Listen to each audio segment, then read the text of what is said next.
Hi students, good afternoon everyone.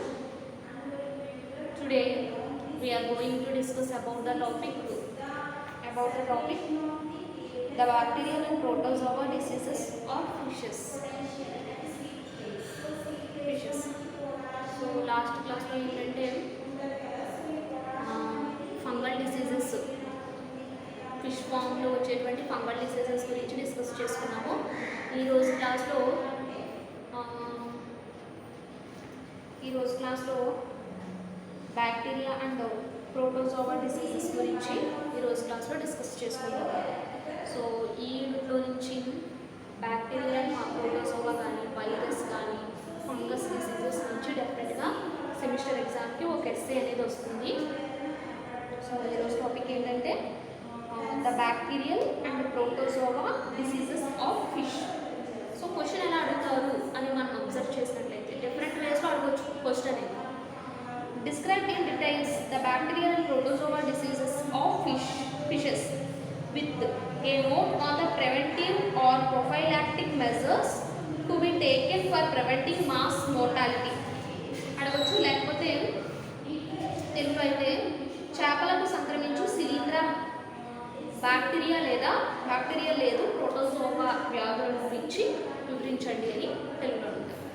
So చూద్దాం ఈ diseases, వాటి వల్ల వచ్చేటువంటి సిమ్టమ్స్, వాటిని క్యూర్ చేయడానికి ఏ మెడిసిన్స్ ఇస్తారు, నివారణ చర్యలు, సో ఎలా ప్రివెంట్ చేయొచ్చు అన్నది ఈరోజు క్లాస్లో డిస్కస్ చేసుకుందాం. The bacterial and protozoa diseases.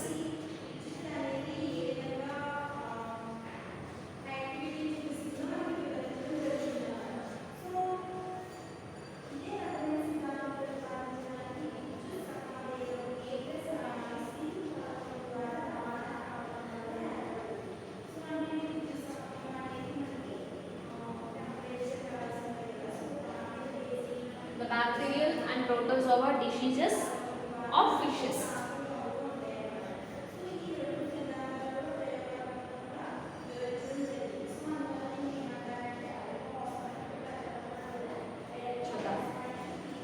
So first మనము ఇంట్రడక్షన్ కనుక మనం అబ్జర్వ్ చేసినట్లయితే bacterial and protozoa diseases of fishes introduction కనుక మనం అబ్జర్వ్ చేసినట్లయితే, సో ఈ ఫిషెస్ని కానీ ఆక్వా ఆర్గానిజమ్స్ని కానీ మనం పాండ్స్లో కల్చర్ చేస్తాం. కల్చర్ చేసినప్పుడు సో ఎన్విరాన్మెంటల్ స్ట్రెస్ వల్ల కానీ లేదా పారాసైటిక్ కండిషన్స్ వల్ల కానీ ఇక్కడ వాటి వల్ల ఏంటంటే ఈ మోర్టాలిటీ రేట్ అనేటువంటిది ఫిషెస్లో మోర్టాలిటీ రేట్ అనేటువంటిది డిక్రీజ్ అయిపోతుంది. సో డిక్రీజ్ అయిపోతే ఆటోమేటిక్గా ఏమవుతుంది, వాళ్ళు ఎకనామికల్గా లాస్ అవ్వడం జరుగుతుంది ఫార్మర్స్ అనేవాళ్ళు. కాబట్టి సో వీటిని ఎలా రెడ్యూస్ చేయొచ్చు అన్నది ఈ టాపిక్లో నేర్చుకుంటాం. అయితే ఇవి మెయిన్గా బ్యాక్టీరియా, వైరస్, ప్రోటోజోవా, హెల్మింథస్ అనేటువంటి పారాసైట్స్ వల్ల ఈ టైప్ ఆఫ్ డిసీజెస్ అనేవి రావడం జరుగుతుంది. సో వీటిని infection by parasites result in retardation in growth. So parasites యొక్క గ్రోత్ అనేది తగ్గించడం ద్వారా, లేదా పాసివ్ మూమెంట్ ద్వారా, లేదా అన్ఫేవరబుల్ కండిషన్స్ ఉన్నప్పుడు కానీ, లేదా డ్యామేజ్ డ్యూరింగ్ ట్రాన్స్పోర్టేషన్ జరిగేటప్పుడు ఏదైనా డ్యామేజ్ అవ్వడం కానీ, అన్వాంటెడ్ శానిటరీ కండిషన్స్ అంటే హైజీన్ కండిషన్స్లో గ్రోత్ చేయకపోయినా సరే, సో ఇలాంటి పొల్యూషన్, ఇలాంటి ఎక్స్ట్రా ఇవన్నీ కూడా ఏవైనా జరిగితే కనుక డెఫినెట్గా అక్కడ మోర్టాలిటీ రేట్ అనేటువంటిది డిక్రీజ్ అవ్వడం జరుగుతుంది. కాబట్టి దిస్ సిచ్యువేషన్ వీళ్ళు ఎస్కేప్ చేయాలి అంటే, సో మేనేజ్మెంట్ వాళ్ళు ఏం చేయాలంటే గుడ్ మేనేజ్మెంట్ ప్రిన్సిపల్స్, కొన్ని మేనేజ్మెంట్ ప్రిన్సిపల్స్ని వీళ్ళు యూజ్ చేయడం జరుగుతుంది. అలా చేయడం ద్వారా ప్రొడక్ట్ అనేది పెంచవచ్చు. లేదా జనరల్ డ్రగ్స్ ఏవైతే ఉన్నాయో వాటిని ఈ డిసీజెస్కి యూజ్ చేయడం వల్ల, for example సల్ఫానిలమైడ్,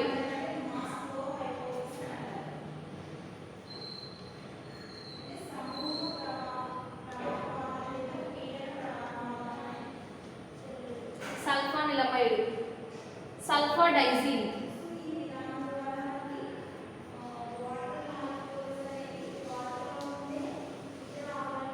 Digene, సల్ఫామెరజిన్,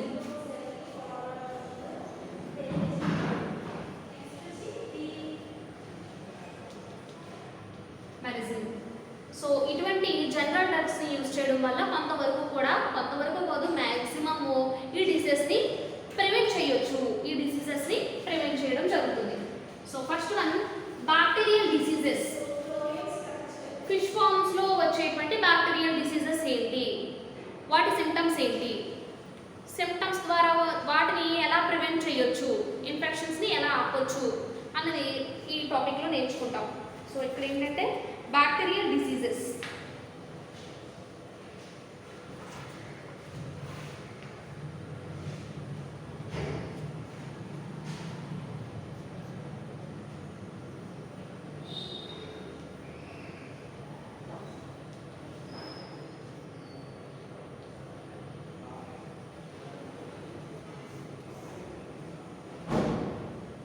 bacterial diseases అందులో ఫస్ట్ది ఏంటి, బ్యాక్టీరియల్ డిసీజెస్లో ఫస్ట్ది ఏంటి అని మీరు అబ్జర్వ్ చేసినప్పుడు కాటన్ మౌత్ డిసీజ్ అంటే దూది పింజ వ్యాధి. సో ఫస్ట్ది ఏంటి అంటే కాటన్ మౌత్ డిసీజ్, తెలుగులో దూది పింజ వ్యాధి.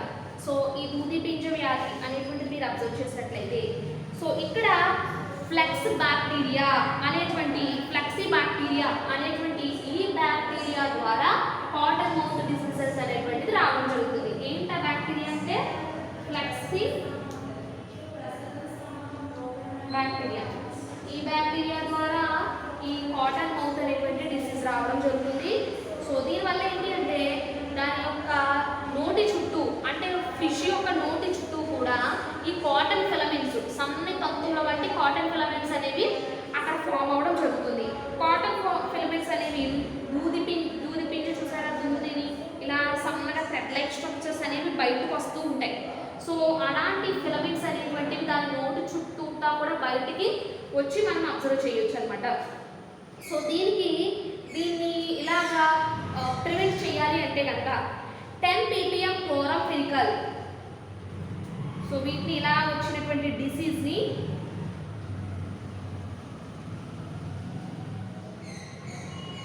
ఇలాంటి వచ్చినటువంటి డిసీజెస్ని సో కొన్ని యాంటీబయోటిక్స్ని యూజ్ చేయడం వల్ల, ఫర్ ఎగ్జాంపుల్ 10 ppm క్లోరాంఫెనికల్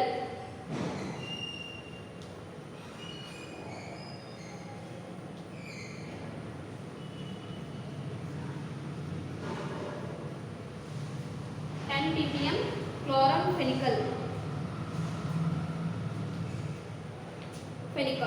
లేదా 0.1 to 0.3 ppm ప్యూరబేస్ అనేటువంటి యాంటీబయోటిక్స్ మెడిసిన్స్ని కూడా యూజ్ చేయడం ద్వారా, అంటే వాటర్లో ఇది కలిపి ఇవ్వడం ద్వారా ఏంటంటే ఈ టైప్ ఆఫ్ బ్యాక్టీరియాని చాలా మట్టుకు క్యూర్ చేయడం జరుగుతుంది. సో దీని కామన్ మౌత్ డిసీజ్ అంటారు. So second disease ప్యూరంక్యులోసిస్.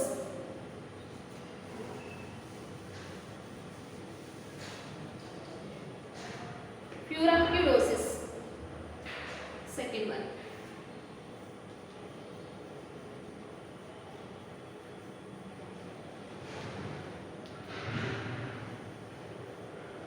Purulence. So ఇది ఈ టైప్ ఆఫ్ డిసీజ్ అనేది ఎలా, this is caused by the infection of Aeromonas సాల్మోనిసిడా.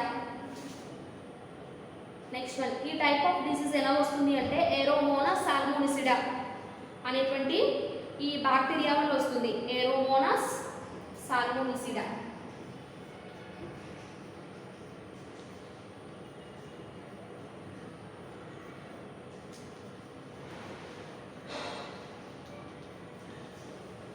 ఏరోమోనస్ సాల్మోనిసిడా అనేటువంటి బ్యాక్టీరియా వల్ల ఈ టైప్ ఆఫ్ డిసీజ్ అనేది రావడం జరుగుతుంది. సో ఇది ఏం చేస్తుంది అంటే ఏవైతే డెడ్ అండ్ డికే మెటీరియల్స్ ఏవైతే ఉంటాయో ఉంటాయో అంటే కంటామినేటెడ్ వాటర్ ఏవైతే ఉంటాయో కంటామినేటెడ్ వాటర్లో ఉండేటువంటి ఫిషెస్కి కానీ అంటే ఫర్ ఎగ్జాంపుల్ సాల్మన్ ట్రౌట్ అనేటువంటి ఫిషెస్లో ఇది ఎక్కువగా కనిపిస్తూ ఉంటుంది. ఏరోమోనస్ సాల్మోనెల్లా అనేటువంటి ఇది సాల్మన్ ట్రౌట్ ఫిషెస్ ఇందులో ఎక్కువగా ఈ బ్యాక్టీరియా అనేటువంటిది ఎక్కువగా గ్రోత్ అవుతూ ఉంటుంది అనమాట. సో ఇదేం చేస్తుంది అంటే ఈ బ్యాక్టీరియా వల్ల ఏమవుతుంది అంటే ఫిష్ యొక్క స్కిన్ పైన అదేవిధంగా ఇంటర్నల్ ఆర్గాన్స్ అనేవి కూడా అక్కడ ఏమవుతుంది అంటే వాటర్ అనేది పట్టేసి బొబ్బల కింద అంటే వోమ్స్ అనేవి ఏర్పడతాయి అనమాట. సో ఇవి ఏం చేస్తాయి అంటే చూడడానికి ఫంగస్ ఏ విధంగా అయితే ఫామ్ అవుతుందో సో ఇది కూడా ఆ విధంగానే ఫామ్ అవుతుంది.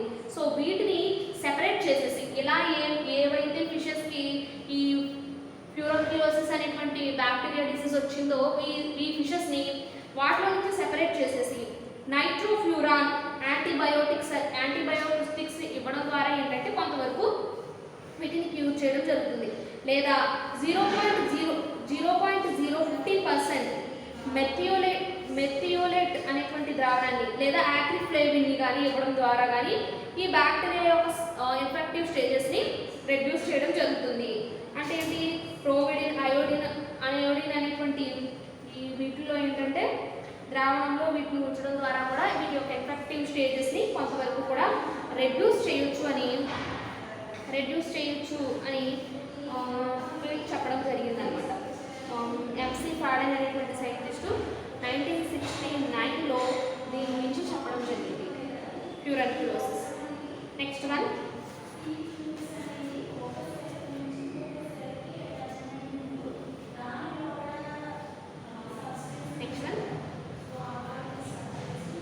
fin or tail rot disease. Third one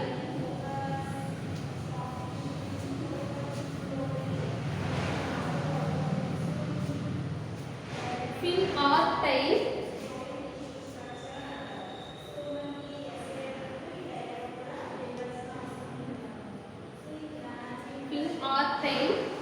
rot disease.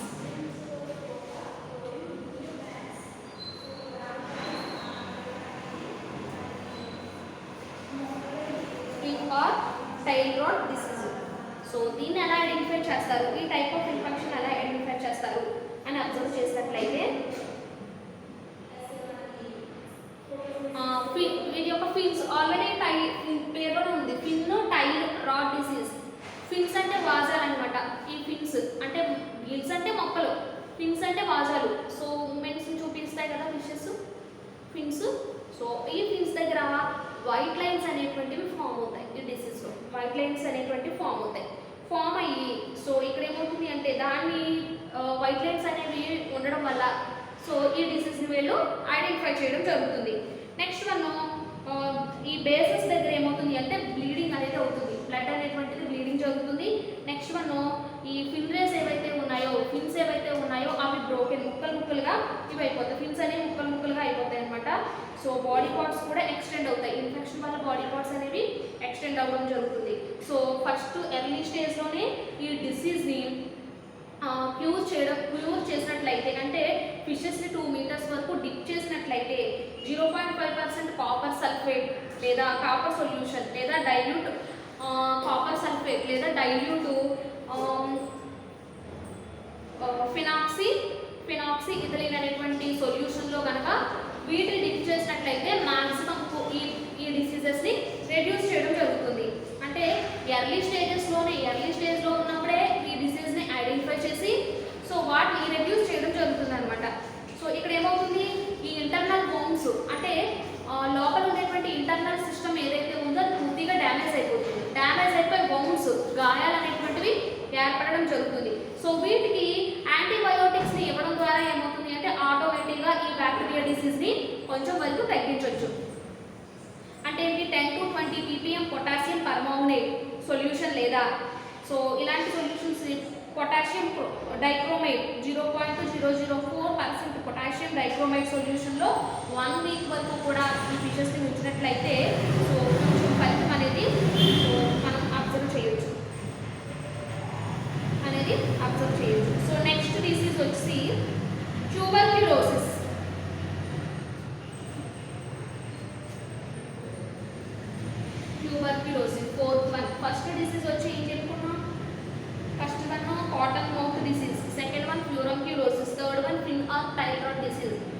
1 tuberculosis.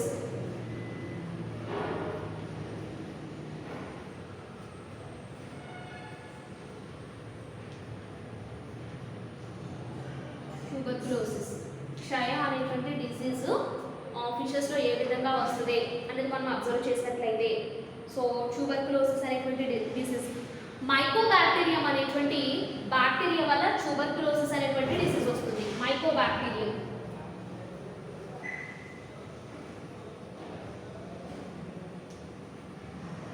Mycobacterium అనేటువంటి బ్యాక్టీరియా ద్వారా ఈ ట్యూబర్క్యులోసిస్ అనేటువంటి డిసీజ్ వస్తుంది. సో దీనివల్ల ఏం జరుగుతుంది, ఏంటి సిమ్టమ్స్ ఏ విధంగా ఉంటాయని అబ్జర్వ్ చేసినట్లయితే సో ఇక్కడ టెయిల్ ఫిన్ను, నెక్స్ట్ వన్ ఇంకా ఫిన్స్ ఏవైతే ఉన్నాయో caudal fin, next anal fin, tail fin, so ఇలాంటి ఫిన్స్ అన్నీ కూడా ఏమవుతాయంటే ఇవి విచ్ఛిన్నతకు లోనవుతాయి అన్నమాట. అంటే ఎడ్జెస్ అనేవి విచ్ఛిన్నతకు లోనవుతాయి.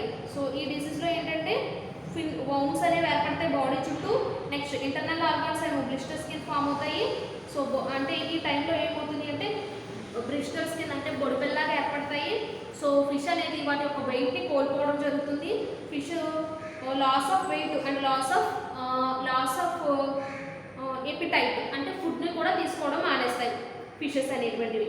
సో ఈ డిసీజ్ అనేటువంటిది ఎలా ఉంది అని అబ్జర్వ్ చేసినప్పుడు సో దీన్ని 1 to 2000 ppm కాపర్ సల్ఫేట్ సొల్యూషన్లో కానీ సో 3 to 4 days అనేటువంటిది అంటే టైంకి ఇది డిప్ చేయడం ద్వారా ఏమవుతుంది అంటే సో కొంతవరకు కూడా ఫిషెస్లో ఉండేటువంటి ఈ ట్యూబర్క్యులోసిస్ని సో వీటిని రెడ్యూస్ చేయడం జరుగుతుంది. అదేవిధంగా పొటాషియం పర్మాంగనేట్ కానీ లేకపోతే లైమ్ మెటీరియల్ ఉంది కదా, లైమ్ మెటీరియల్లో కానీ దీన్ని డిప్ చేసి స్టెరిలైజ్ చేయడం ద్వారా సో మళ్ళా ఫిషెస్ అనేవి నార్మల్ స్టేజ్కి రావడం జరుగుతుంది.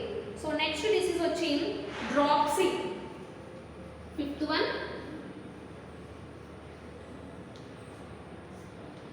డ్రాప్సీ, జలోదర వ్యాధి.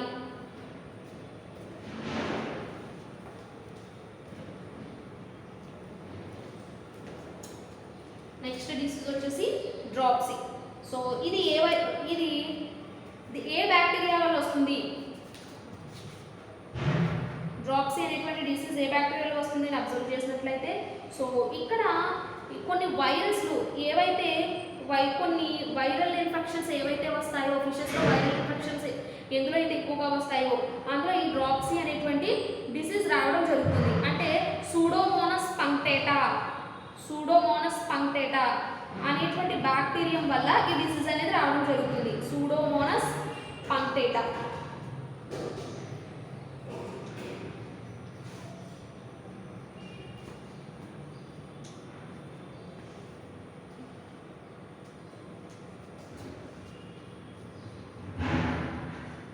సూడోమోనస్ పంక్టేటా అనేటువంటి ఒక bacterium, one type of bacterium వల్ల ఈ డ్రాప్సీ అనేటువంటి డిజార్డర్ రావడం జరుగుతుంది. సో ఇక్కడ ఏమవుతుంది అంటే ఎప్పుడైతే ఇది లోపలికి ఎంటర్ అవుతుందో ఈ బాడీ క్యావిటీలో ఉండేటువంటి ఎల్లో మెటీరియల్ అనేది ఎక్కువగా సెక్రెట్ చేసి దాని యొక్క స్టమక్ అనేది స్వెల్లింగ్ పట్టడం కానీ లేదా దాని యొక్క స్కేల్స్ అనేవి ఊడిపోవడం కానీ లేదంటే సో పైన వౌండ్స్ గాయాలు అనేవి ఏర్పడడం కానీ పొడిపెల్లాగా రావడం కానీ ఈ టైప్ ఆఫ్ అంటే స్కిన్ పై ఇలాంటి కొన్ని ఈ సిమ్టమ్స్ అనేవి అబ్జర్వ్ చేయడం జరుగుతుంది. సో సూడోమోనస్ పంక్టేటా అనేటువంటి ఈ బ్యాక్టీరియా వల్ల ఈ డిసీజ్ అనేది రావడం జరుగుతుంది. సో ఈ డ్రాప్సీ అనేటువంటి డిసీజ్ సూడోమోనస్ పంక్టేటా అనేటువంటి ఈ బ్యాక్టీరియం వల్ల వస్తుంది ఈ డిసీజ్ అనేటువంటిది. సో ఇక్కడ లోపల ఉండేటువంటి ఇంటర్నల్ ఆర్గాన్స్ అనేవి డ్యామేజ్ అవ్వడం జరుగుతుంది. అంటే సో ఇక్కడ ఏమవుతుంది అంటే బయటికి ఐస్ అనేవి బయటకు పొడుచుకు రావడం కానీ లేకపోతే లివర్ అనేటువంటిది వాపుకు గురవడం కానీ ఈ సిమ్టమ్స్ అన్ని ఇందులో కనిపిస్తాయి. నెక్స్ట్ దాని యొక్క స్కిన్ పై బొబ్బలు ఏర్పడినట్టుగా కనిపిస్తూ ఉంటుంది. నెక్స్ట్ స్కెలిటన్ కూడా వంగిపోయినట్టుగా కనిపిస్తూ ఉంటుంది. ఈ చేపలు ఎక్కువగా నీటిలో ఎక్కువగా ఎగురుతూ ఉంటాయన్నమాట. సో దీన్ని పొటాషియం పర్మాంగనేట్ లేదా ఆక్సిటెట్రాసైక్లిన్, స్ట్రెప్టోమైసిస్ అనేటువంటి ఈ మెడిసిన్స్ ఇవ్వడం ద్వారా కూడా ఆహారం ద్వారా ఫుడ్ ద్వారా ఈ మెడిసిన్ ఇవ్వడం ద్వారా ఏమవుతుంది అంటే ఈ వ్యాధిని కంట్రోల్ చేయడం జరుగుతుంది. లేదా 15 ppm క్లోరోమైసిటిన్ సొల్యూషన్లో 3 to 7 days ఫిషెస్ని ఉంచినట్లయినా, సో ఈ టైం ఏంటంటే వాటికి ఫుడ్ అనేది ఇవ్వకూడదు. ఫుడ్ ఇవ్వకుండా సో చేసినట్లయితే లేదా ఇలా చేయడం ద్వారా వీటిని కంట్రోల్ చేయవచ్చు. అదేవిధంగా ఫిషెస్ని పాండ్ని డ్రై చేసేసి కొన్ని రోజులు ఈ వాటర్తో నింపకుండా డ్రై చేసేసి ఇలా కొన్ని తీసుకోవడం వల్ల, కొన్ని కండిషన్స్లో ఉంచడం వల్ల ఏమవుతుంది అంటే కొంచెం వరకు వీటిని తగ్గించడం జరుగుతుంది. నెక్స్ట్ వన్ ఇంకొక డిసీజ్ వచ్చేసరికి కాలమ్ నేరిస్.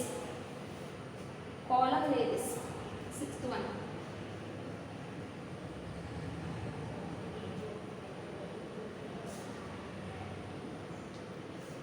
కాలమ్ నేరిస్ అనేటువంటి డిసీజ్.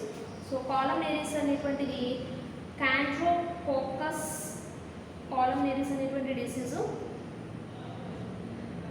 క్యాంట్రోకోకస్ కాలమ్ నేరిస్ అనేటువంటి దాని వల్ల వస్తుంది, బ్యాక్టీరియా వల్ల వస్తుంది. క్యాంట్రోకోకస్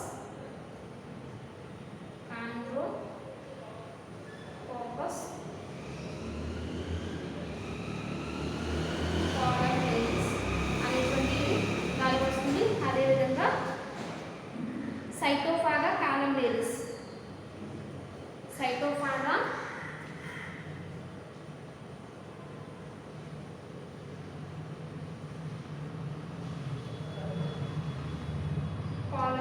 అనేటువంటి ఈ 2 బ్యాక్టీరియాస్ వల్ల కూడా ఈ డిసీజ్ అనేది రావడం జరుగుతుంది. సో ఈ డిసీజు ఏంటంటే, ఈ డిసీజు వచ్చిన తర్వాత సో ఇక్కడ ఏమవుతుంది అంటే ఈ బ్యాక్టీరియా ఎప్పుడైతే లోపలికి ఎంటర్ అవుతుందో ఆక్సిజన్ లెవెల్స్ అనేవి పడిపోతాయి. సో ఏమవుతుంది, వాటర్లో ఉండేటువంటి ఫిషెస్ ఏవైతే ఉంటాయో వాటికి ఈ డిసీజ్ అనేది ఎక్కువగా రావడం జరుగుతుంది. అంటే ఫస్ట్ ప్రైమరీగా మనం ఎలా కనిపెట్టవచ్చు అంటే వీటిపై చర్మంపై మచ్చలు అనేవి ఏర్పడతాయి. నెక్స్ట్ మనం ఈ మచ్చలు అనేవి, స్పాట్స్ అనేవి బాడీ అంతటా కూడా ఇది స్ప్రెడ్ అయిపోయి ఆ ప్లేస్లో ఈ స్కేల్స్ అనేవి రాలిపోవడం లేదా ఫిషెస్ అనేవి చనిపోవడం జరుగుతుంది. సో టోటల్గా ఈ విధంగా ఈ డిసీజెస్ అనేవి రావడం జరుగుతుంది.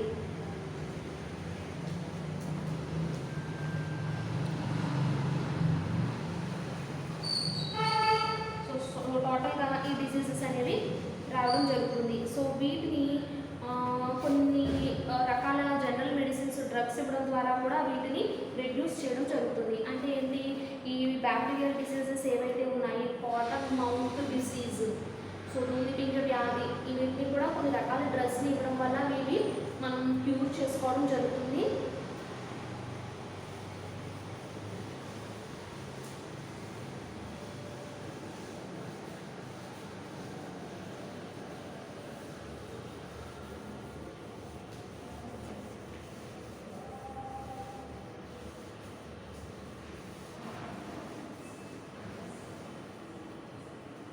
అంటే వీటిని జాగ్రత్తగా కొన్ని డ్రగ్స్ని యూజ్ చేయడం వల్ల ఈ టైప్ ఆఫ్ డిజార్డర్స్ని రెడ్యూస్ చేయడం జరుగుతుంది. Cotton mouth disease, furunculosis, phenol tide disease, tuberculosis, dropsy, column nares, so ఇలాంటి టైప్ ఆఫ్ డిసీజెస్ అన్నీ కూడా మనం కొన్ని రకాల ఈ క్లోరినేషన్ ద్వారా కానీ, లేకపోతే క్లోరామ్ఫెనికల్, లేకపోతే పొటాషియం పర్మాంగనేట్, ఇలా డిఫరెంట్ కెమికల్స్ని యూజ్ చేసి వాటర్లో వీటిని డిప్ చేయడం ద్వారా లేదా వీటిని స్ప్రే చేయడం ద్వారా, కెమికల్స్ని స్ప్రే చేయడం ద్వారా ఇలాంటి డిజార్డర్స్ని రెడ్యూస్ చేయడం జరుగుతుంది. ట్యూబర్క్యులోసిస్, డ్రాప్సీ, కాలమ్ నేరిస్, ఇలాంటి ఈ టైప్ ఆఫ్ డిసీజెస్ అన్నింటినీ కూడా రెడ్యూస్ చేయడం జరుగుతుంది. సో నెక్స్ట్ క్లాస్లో నెక్స్ట్ టాపిక్ ప్రోటోజోవా కూడా చెప్దాం అనుకున్నాం. సో ప్రోటోజోవా డిసీజెస్ గురించి నెక్స్ట్ క్లాస్లో డిస్కస్ చేసుకుందాము. సో ఇక్కడితో మనకి ఈ డిసీజెస్ కంప్లీట్ అయిపోతే యూనిట్ 5 నుంచి స్టార్ట్ చేసుకుంటాము. యూనిట్ 4లో డిసీజెస్ ఉన్నాయి కదా, bacteria, fungal, virus, protozoa diseases నుంచి డెఫినెట్గా ఒక ఎస్సే, ఒక షార్ట్ అనేది రావడం జరుగుతుంది. Thank you all of you.